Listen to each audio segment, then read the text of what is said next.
વિદ્યાર્થીની બહેનો, આજે આપણે એકમલક્ષી અર્થશાસ્ત્રમાં યુનિટ નંબર 5માં સમ ઉત્પાદન રેખા વિશે ચર્ચા કરીએ છીએ. અને એ સમ ઉત્પાદન રેખાનું આખું 5મું યુનિટ તમારું સેલ્ફ સ્ટડી માટેનું છે, પણ આપણે એનો અભ્યાસ કરીએ છીએ. શરૂઆતમાં મેં બોર્ડ ઉપર કેટલાક મુદ્દાઓ લખ્યા છે, 2 આકૃતિ દોરી છે, એને પણ ધ્યાનમાં લેજો. આને સમ ઉત્પાદન રેખાને અંગ્રેજીમાં આઇસોક્રોન્ટ કહે છે. આઇસો એટલે સમ અને સરખું, અને વંટ એટલે ઉત્પાદન રેખા.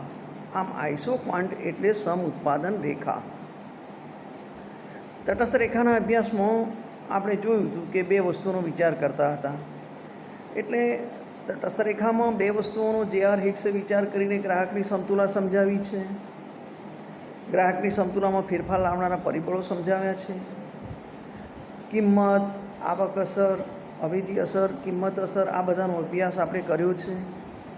એ જ પ્રમાણે જ્યારે ગ્રાહક પક્ષે ગ્રાહકની સમતુલામાં આપણે તટસ્થ રેખા અને તક રેખાનો અભ્યાસ કરીને જે રીતે ગ્રાહકની સમતુલા સમજવા માટેનો પ્રયત્ન કરતા હતા, એ જ પ્રકારે અહીંયા આ યુનિટ 5ની અંદર સમ ઉત્પાદન રેખા એ ઉત્પાદક પક્ષે છે અને એનો આપણે અહીંયા અભ્યાસ કરવાનો છે. સમ ઉત્પાદન રેખા એટલે તટસ્થ રેખામાં આપણે 2 વસ્તુનો વિચાર કરતા હતા, તેવી રીતે અહીંયા પણ 2 જ સાધનોનો વિચાર કરવાનો છે, કારણ કે અહીંયા ઉત્પાદનની વાત છે. અને ઉત્પાદનની વાત છે એટલે 2 જ સાધનોનો વિચાર કરીએ તો શ્રમ અને મૂડી એ 2 સાધનોનો વિચાર કરી શકીએ એમ. અને એ 2 સાધનોનો વિચાર કરીને આપણે જો સમ ઉત્પાદનનું વિધેય આપવું હોય, સમ ઉત્પાદન રેખાનું વિધેય આપવું હોય, તો એ ઉત્પાદન વિધેય આપણે આ રીતે આપી શકીએ. P = ફંક્શન નાના કૌંસમાં QLK. P એટલે ઉત્પાદન, L એટલે શ્રમ, K એટલે મૂડી, એમ તમે દર્શાવી શકો. એટલે કે ઉત્પાદનનો આધાર શ્રમ અને મૂડીના એકમો ઉપર છે. 2 વસ્તુ તમે મુકાવી શકો, એમ ન મૂકો તો એમ પણ મૂકી શકો કે Q = ફંક્શન ઓફ L અને K. L એટલે લેબર, શ્રમિકો, K એટલે કેપિટલ, મૂડી. એટલે ઉત્પાદનનો આધાર શ્રમ અને મૂડીના એકમો ઉપર છે એવું તમે ફંક્શન મૂકી શકો. ઉત્પાદન વિધેયના સંદર્ભમાં સમ ઉત્પાદન રેખાનો વિચાર કરીએ આપણે તો તટસ્થ રેખાની જેમ આ વક્ર પરના શ્રમ અને મૂડીના કોઈપણ સંયોજનમાંથી એક સરખું ઉત્પાદન મળે છે એમ કહેવાય.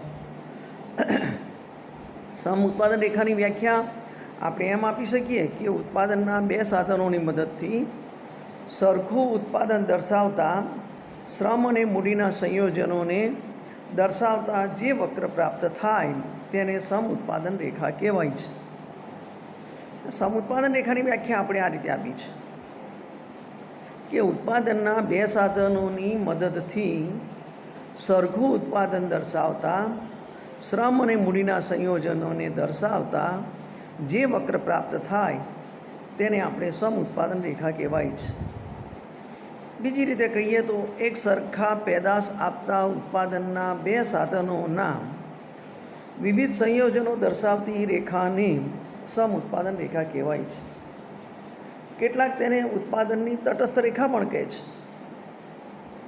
એનો ખ્યાલ આપણે એક અનુસૂચિ દ્વારા મેળવીએ. મેં બોર્ડ ઉપર લખ્યું નથી, પણ તમે આનો અભ્યાસ કરી શકો એક અનુસૂચિ દ્વારા, એક ઉદાહરણ દ્વારા, કે આ સમ ઉત્પાદન રેખા શું છે. દાખલા તરીકે આપણે એમ કહીએ છીએ કે ઉત્પાદક ઉત્પાદનની પ્રક્રિયામાં ઉત્પાદનના 2 સાધનોનો ઉપયોગ કરે છે, શ્રમ અને મૂડી. અને આપણે એમ પણ વિચારીએ છીએ કે એ જે સંયોજનો છે એ સરખું ઉત્પાદન આપે છે. એટલે એક સરખું ઉત્પાદન આપણને મળે છે, એટલે કોઈ પણ સંયોજનમાંથી એક સરખું ઉત્પાદન મળે છે એમ કહેવાય. આપણે એના માટે અનુસૂચિમાં સંયોજન લઈએ, ABCD એવું સંયોજન લઈએ. શ્રમના એકમોને 1, 2, 3, 4, 5 એમ વધારતા જઈએ. પણ શ્રમના એકમો વધારો છો તેમ તેમ મૂડીના એકમોમાં ઘટાડો કરવો પડે. એટલે માનો કે મૂડીમાં શરૂઆતમાં 16 એકમ લીધા હોય તો ફરી 12 એકમ, ફરી 9 એકમ, પછી 7 એકમ, પછી 6 એકમ. પછી ઉત્પાદનના એકમોમાંથી પ્રાપ્ત થતું જે ઉત્પાદનનું પ્રમાણ છે એ સરખું છે. એટલે ઉત્પાદનના એકમોને આપણે 50, 50, 50 એ મૂકી દઈએ, કારણ કે જે ઉત્પાદન પ્રાપ્ત થાય છે એ એક સરખું છે.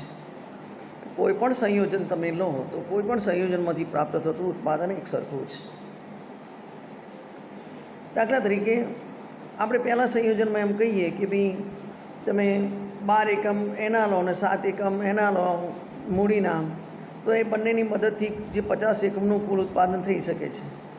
ત્યારબાદ તમે મૂડીના એકમો ઘટાડીને શ્રમના એકમોમાં વધારો કરો છો, પણ છતાં ઉત્પાદન 50 એકમ જેટલું જ રહે છે. આનો અર્થ એ થયો કે મૂડીના એકમો ઘટતાં જેટલા પ્રમાણમાં ઉત્પાદન ઘટવાનું વલણ રહે છે તેટલા જ પ્રમાણમાં શ્રમના વધારાના એકમો દ્વારા ઉત્પાદન વધવાની શક્યતા રહે છે. પરિણામે કુલ ઉત્પાદન બદલાશે નહીં. આપણે જે મૂડી અને શ્રમના જે 4 સંયોજનો દર્શાવ્યા છે એ દરેક સંયોજન સમાન ઉત્પાદન આપે છે, અને એટલા માટે તો તેને સમ ઉત્પાદન સંયોજનો કહેવામાં આવે છે. અને એ આ સરખું ઉત્પાદન આપતા સંયોજનોને જે સમ ઉત્પાદન રેખા કહેવામાં આવે છે, એની મેં આકૃતિ બોર્ડ ઉપર દોરી છે. એ આકૃતિમાં તમે જુઓ તો આડી ધરી ઉપર OX પર શ્રમના એકમો લીધા છે, OY લંબ ધરી ઉપર મૂડીના એકમો દર્શાવવામાં આવે છે. એથી ડી સુધીની જે રેખા છે, એથી ડી સુધીની રેખા એ સમાન ઉત્પાદન સંયોજનો ABCDE વક્ર બિંદુઓ છે અને એ દર્શાવ્યા છે. અને એ દરેક બિંદુઓને જોડતા આપણને જે રેખા પ્રાપ્ત થાય છે એ AD રેખા, એ સમ ઉત્પાદન રેખા છે, જે બોર્ડ ઉપર દોરેલી છે, જેને આપણે AD સમ ઉત્પાદન રેખા તરીકે ઓળખીએ છીએ. એટલે અહીંયા મૂળ વસ્તુ એ રહી કે જેમ તટસ્થ રેખામાં આપણે ટેકનિકલ સીમાંત અવેજીનો દર જોયો હતો, એમ અહીંયા પણ ટેકનિકલ સીમાંત અવેજીનો ઘટતો દર આપણે જોઈ શકીએ છીએ. કેવી રીતે? દાખલા તરીકે આપણે જે ઉદાહરણ લીધું એ ઉદાહરણ ઉપરથી સ્પષ્ટ થાય કે મૂડી અને શ્રમ વચ્ચેનો અવેજી દર છે એનું પ્રથમ સંયોજન 16 એકમ મૂડી અને 0 એકમ શ્રમ દર્શાવે છે. બીજું સંયોજન છે એ 12 એકમ મૂડી અને 1 એકમ શ્રમ દર્શાવે છે. આનો અર્થ એ થયો કે ઉત્પાદક 4 એકમ મૂડીની અવેજીમાં એને મૂડીના એકમને બદલે એક શ્રમના એકમની પસંદગી કરે છે. ત્રીજા સંયોજન વખતે જોઈએ તો 9 એકમ મૂડી પ્લસ 2 એકમ શ્રમના છે. એટલે અહીંયા મૂડીના 3 એકમના સ્થાને શ્રમના એક વધારાના એકમને રોકે છે. એટલે અહીંયા અવેજીનો દર છે જે 1:4 હતો એ 1:3 થયો. ચોથું સંયોજન છે એ 7 એકમ મૂડી છે અને 3 એકમ શ્રમના છે. એટલે કે મૂડીના બદલે શ્રમની અવેજીનો દર 1:2 છે. અને ત્યાર પછી છેલ્લે અવેજીનો દર 1:1 થઈ જાય છે. એટલે આને શાસ્ત્રીય પરિભાષામાં કહેવું હોય તેમ કહેવાય કે ટેકનિકલ સીમાંત અવેજીનો દર છે એ ઘટતો જાય છે. અને એ ટેકનિકલ સીમાંત અવેજીનો દર ઘટતો જાય છે એનો અર્થ એ થયો કે તમે જ્યારે ઉત્પાદનની પ્રક્રિયામાં ઉત્પાદક શ્રમના એકમોનું પ્રમાણ વધારે છે ત્યારે મૂડીના એકમોનું પ્રમાણ ઘટાડે છે. પણ મૂડીના એકમોનું પ્રમાણ ઘટાડવા છતાં કુલ ઉત્પાદનમાં કોઈ ફેરફાર થતો નથી. એટલે કે શ્રમના એકમો વધારવામાં આવે અને મૂડીના ઉત્પાદનના એકમો ઘટાડવામાં આવે તો પણ એ જે કુલ ઉત્પાદન છે એ એક સરખું પ્રાપ્ત થાય છે.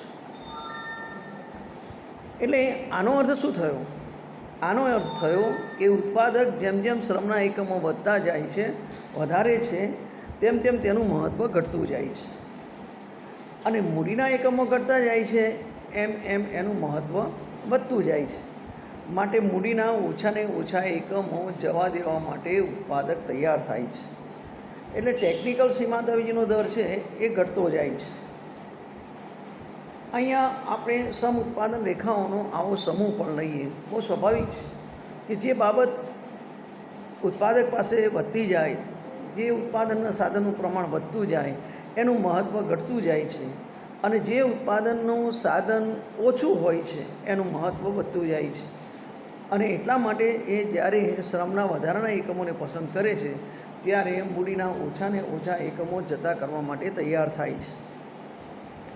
આ જ બાબતને આપણે નકશા દ્વારા પણ સમજી શકીએ કે સમ ઉત્પાદન રેખાનો નકશો જે છે એ એક સરખું ઉત્પાદન દર્શાવે છે. જ્યારે એક કરતાં વધુ સમ ઉત્પાદન રેખાઓ દોરવામાં આવે ત્યારે દરેક રેખા અલગ અલગ ઉત્પાદન દર્શાવે છે. જેમ જેમ સમ ઉત્પાદન રેખા ઊંચે તેમ તેમ તે વધુને વધુ ઉત્પાદન દર્શાવશે. એ પણ મેં આકૃતિમાં દોરી છે. પાયાના ઉપર શ્રમના એકમો લીધા છે, લંબધરી પર મૂડીના એકમો લીધા છે. એ આ જે સમ ઉત્પાદન રેખાઓનો નકશો દોર્યો છે એમાં કોઈપણ સાધન સંયોજનમાં 50 એકમ ઉત્પાદન પ્રાપ્ત થાય છે. પણ જેમ જેમ તમે ઉપરની સમ ઉત્પાદન રેખા પર જાઓ છો તેમ તેમ વધુને વધુ ઉત્પાદન પ્રાપ્ત થાય છે. એટલે કે સમ ઉત્પાદન રેખા પરનું કોઈપણ બિંદુ એક સમાન ઉત્પાદન દર્શાવે છે. સમ ઉત્પાદન રેખા પર સીમાંત ટેકનિકલ અવેજીનો દર ઘટતો જતો હોય છે. અને ત્રીજી બાબત છે, જેમ જેમ સમ ઉત્પાદન રેખા ઊંચે તેમ તેમ ઉત્પાદનનું પ્રમાણ વધારે. આ બાબત પણ એટલી જ મહત્ત્વની બને છે. એટલે આપણે અહીંયા બે બાબતોનો અભ્યાસ કર્યો.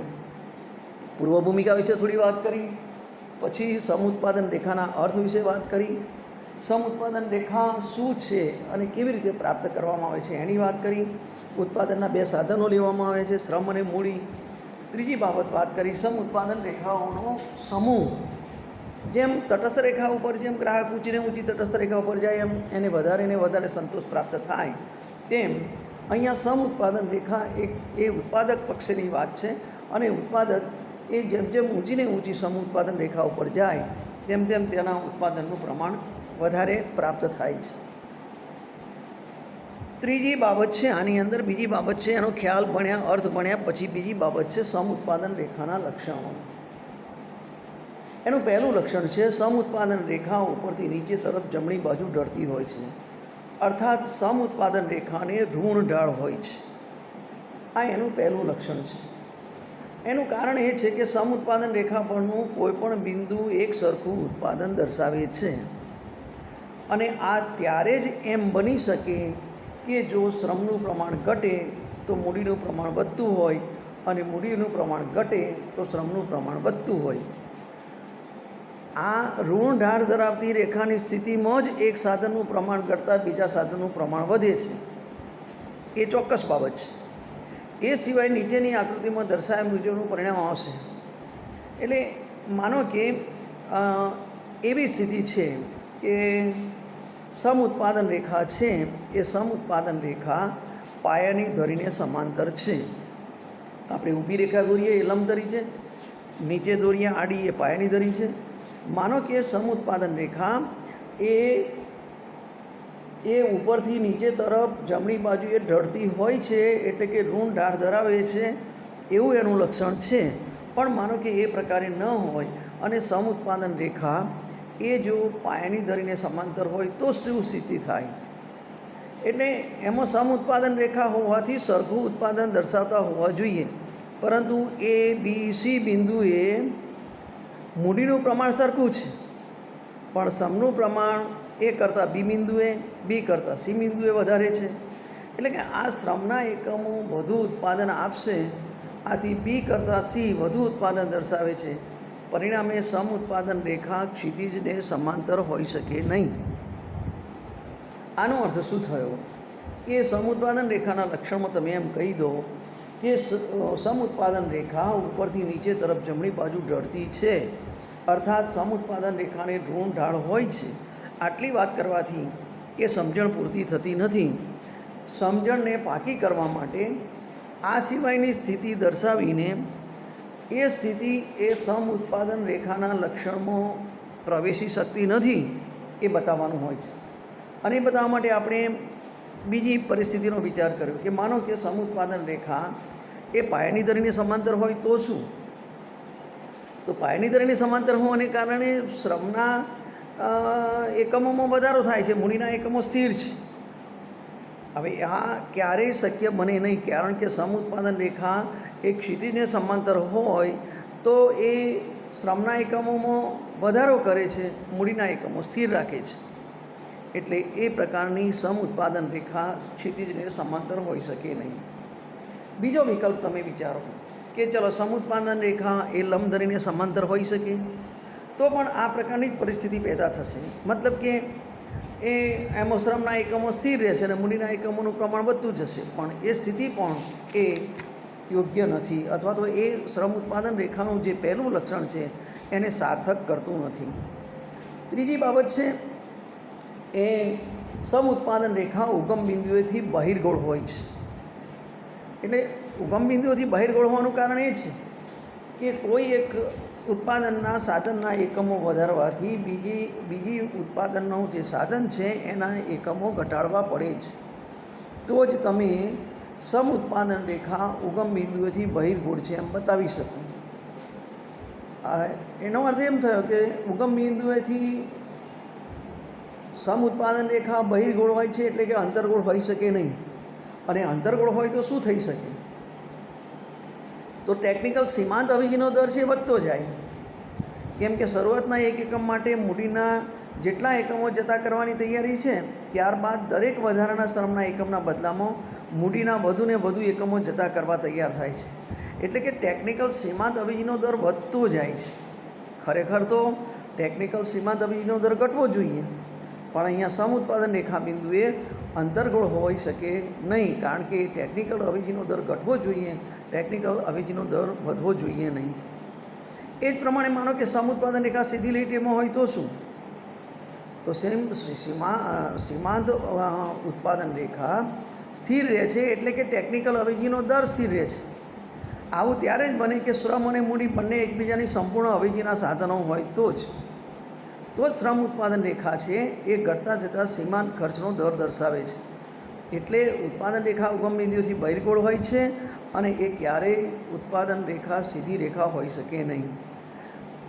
સમ ઉત્પાદન રેખા કાટખૂણા આકારની પણ હોઈ શકે નહીં, કારણ કે કાટખૂણા આકારની તમે દોરો તો પણ એનું પહેલું લક્ષણ પર્યાપ્ત સિદ્ધ થતું નથી. એટલે સમ ઉત્પાદન રેખાના આટલા લક્ષણો વિશે આપણે ચર્ચા કરી. હવે પછી બીજા લક્ષણો કે એની ચર્ચા સાથે સાથે કર્યા પછી સમ ઉત્પાદન રેખાના લક્ષણો અને ઉત્પાદકની સમતુલા વિશે વિચાર કરીશું. હાલ આ ચર્ચાને વિરામ આપું છું.